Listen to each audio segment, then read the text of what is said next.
Kebakaran hutan merupakan salah satu bencana lingkungan paling merusak di planet ini.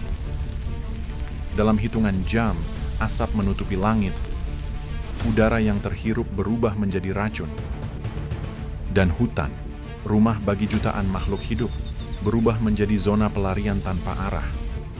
Setiap tahun, status darurat kebakaran hutan kembali terulang. Dari hutan Amazon di Amerika Selatan, sabana dan kawasan hutan Afrika, hingga hutan boreal di belahan utara bumi. Bahkan di Asia Tenggara, kebakaran hutan dan lahan di Indonesia kembali melanda, meninggalkan selimut asap yang melintasi batas wilayah, bahkan lintas negara. Api muncul di tempat yang berbeda, namun pola kejadiannya menunjukkan kesamaan yang mencolok. Musim yang kering, lanskap yang rentan, dan tekanan aktivitas manusia menjadi benang merah dari krisis yang terus berulang ini. Lalu bagaimana sains menjelaskan terjadinya kebakaran hutan? Dan di tengah perubahan iklim yang semakin ekstrim, apakah kebakaran hutan masih dapat dikendalikan? Atau justru akan menjadi ancaman permanen bagi planet ini?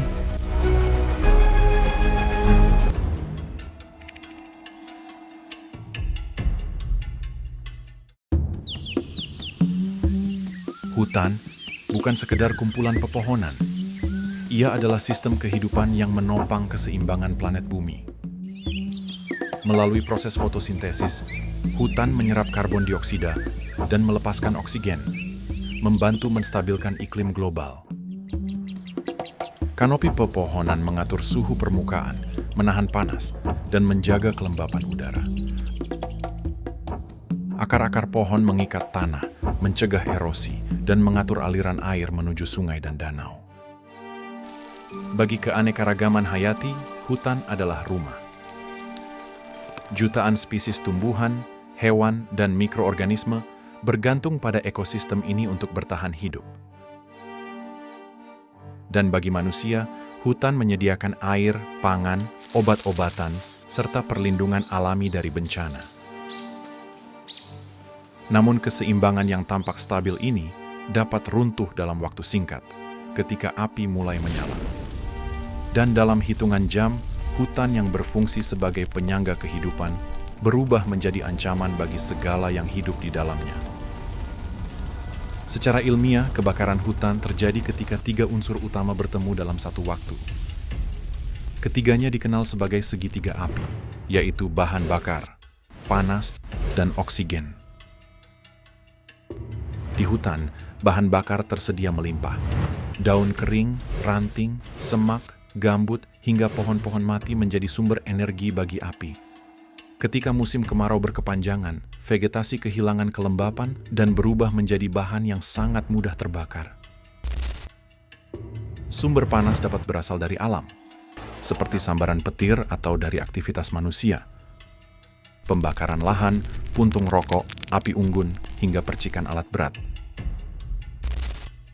Begitu api menyala, oksigen di atmosfer memberi tenaga bagi nyala tersebut untuk berkembang. Angin kemudian bertindak sebagai akselerator, menyuplai oksigen tambahan sekaligus mendorong api menyebar lebih cepat. Ketiga unsur inilah yang bersama-sama membentuk fondasi terjadinya kebakaran hutan. Selama ketiganya hadir dalam satu waktu dan satu ruang, api tidak hanya dapat menyala tetapi juga bertahan dan berkembang. Menurut data pemantauan satelit, kebakaran hutan global merupakan peristiwa yang tidak terjadi secara acak. Setiap tahun, kebakaran hutan muncul dalam pola waktu dan wilayah yang relatif konsisten. Di tingkat global, kebakaran hutan meningkat secara signifikan pada periode musim kering. Saat curah hujan menurun, vegetasi mengering, dan suhu permukaan meningkat, menyebabkan risiko api melonjak tajam. Di wilayah Amerika Selatan, titik api paling padat terkonsentrasi di kawasan Amazon. Kebakaran di wilayah ini cenderung meningkat antara pertengahan hingga akhir musim kemarau. Pola sebarannya mengikuti batas antara hutan alami dan wilayah yang mengalami pembukaan lahan. Di Asia Tenggara, khususnya Indonesia dan negara sekitarnya, kebakaran paling sering terjadi pada musim kering yang berkepanjangan. Sebagian besar kejadian berkaitan langsung dengan pembukaan lahan, deforestasi, serta pengeringan lahan gambut. Pada umumnya, kebakaran hutan terjadi diawali dengan penebangan hutan. Gambut dikeringkan dan vegetasi alami dihilangkan. Landscape kehilangan pelindung alaminya. Dalam kondisi inilah, kebakaran hampir selalu dimulai dari sesuatu yang tampak sepele. Satu percikan api kecil jatuh di atas daun kering atau rumput yang telah kehilangan kelembapan akibat kemarau panjang. Pada tahap awal, api menyala perlahan. Ia memakan bahan bakar paling ringan di permukaan tanah. Serasah daun, ranting kecil, dan rerumputan. Panas yang dihasilkan masih rendah, nyalanya pendek, dan seringkali luput dari perhatian. Ketika suhu meningkat, bahan bakar di sekitarnya mulai mengering lebih cepat. Api pun membesar, bergerak mengikuti arah angin, dan mulai merambat dari satu titik ke titik lain. Dalam hitungan menit, nyala kecil berubah menjadi garis api yang terus memanjang. Angin memainkan peran kunci dalam fase ini. Ia tidak hanya menyuplai oksigen, tetapi juga membawa bara api ke area lain. Bara tersebut jatuh jauh di depan garis api utama, menciptakan titik-titik kebakaran baru yang mempercepat penyebaran. Api kemudian naik dari permukaan tanah dan menjalar ke semak yang lebih tinggi, lalu ke cabang-cabang pohon. Ketika tajuk pepohonan mulai terbakar, kebakaran memasuki fase paling berbahaya. Di tahap ini, panas meningkat drastis. Api bergerak cepat dari satu pohon ke pohon lain, melompat di atas celah hutan, dan sulit dikendalikan. Kebakaran tidak lagi mengikuti kontur tanah, ia menciptakan jalurnya sendiri. Di tengah kekacauan itu, hutan mulai berubah menjadi zona pelarian. Hewan-hewan yang mendiami lantai hutan adalah yang pertama merasakan ancaman. Mereka mencium asap, merasakan getaran tanah, dan segera melarikan diri menjauhi sumber panas. Burung terbang meninggalkan sarangnya. Mamalia kecil berlari tanpa arah, seringkali terjebak oleh api yang datang dari berbagai sisi. Bagi satwa yang bergerak lambat, kebakaran menjadi ancaman mematikan. Asap tebal mengganggu pernapasan. Panas ekstrim menyebabkan kelelahan dan disorientasi. Banyak yang tidak sempat menyelamatkan diri. Ancaman tidak berhenti pada api yang terlihat. Bahaya terbesar justru bergerak ke udara. Asap kebakaran hutan mengandung campuran partikel halus dan gas beracun. Di dalamnya terdapat karbon monoksida, nitrogen oksida, senyawa organik volatil, serta partikel mikroskopis yang dikenal sebagai PM2,5 atau particulate matter 2,5, yaitu partikel yang ukurannya lebih kecil dari diameter rambut manusia. Partikel-partikel ini mampu menembus jauh ke dalam paru-paru, sebagiannya bahkan dapat masuk ke aliran darah. Akibatnya tidak hanya dirasakan oleh mereka yang berada dekat sumber kebakaran, tetapi juga oleh jutaan orang yang tinggal ratusan hingga ribuan kilometer jauhnya. Asap menyebarkan karbon ke atmosfer, memperburuk kualitas udara global dan berkontribusi pada pemanasan iklim. Dalam skala besar, kebakaran hutan tidak hanya mengotori udara, ia mengubah komposisi atmosfer pada planet. Ketika kebakaran hutan memasuki skala besar, pemadaman tidak lagi menjadi sekadar upaya mematikan api. Ia berubah menjadi operasi penyelamatan ekosistem.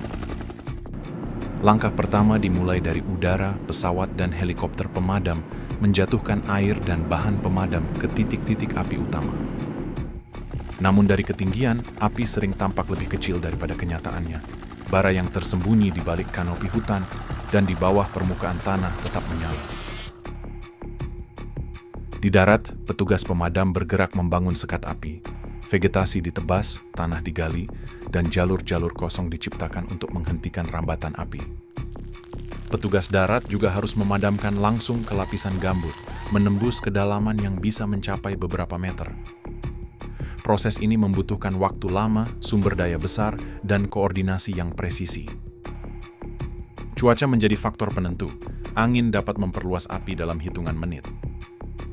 Hujan, sebaliknya, seringkali menjadi satu-satunya sekutu alami yang mampu menghentikan kebakaran sepenuhnya.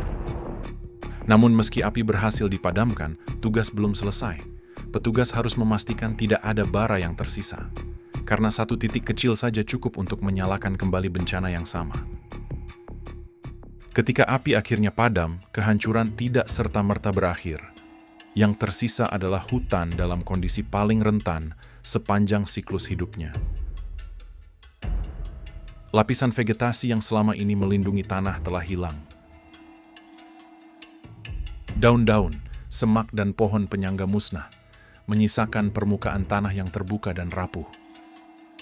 Tanpa perlindungan alami, tanah kehilangan kemampuan menyerap air. Bagi satwa liar, hutan pasca kebakaran bukanlah tempat yang aman. Sumber makanan mereka lenyap, tempat berlindung menghilang. Banyak spesies terpaksa bermigrasi, sementara yang tersisa menghadapi kelaparan dan tekanan predator. Namun hutan tidak sepenuhnya mati. Di antara abu dan batang hangus, kehidupan perlahan mencoba kembali. Tunas-tunas kecil muncul. Benih yang tersembunyi di dalam tanah mulai berkecambah. Pemulihan ini, bagaimanapun, bukan proses cepat. Ia sangat bergantung pada satu hal. Apakah hutan dibiarkan pulih secara alami, atau kembali ditekan oleh aktivitas manusia sebelum sempat bangkit? Dan di titik inilah, kebakaran hutan tidak lagi sekadar bencana alam. Ia menjadi ujian tentang bagaimana manusia memilih dan memperlakukan lanskap yang telah terluka.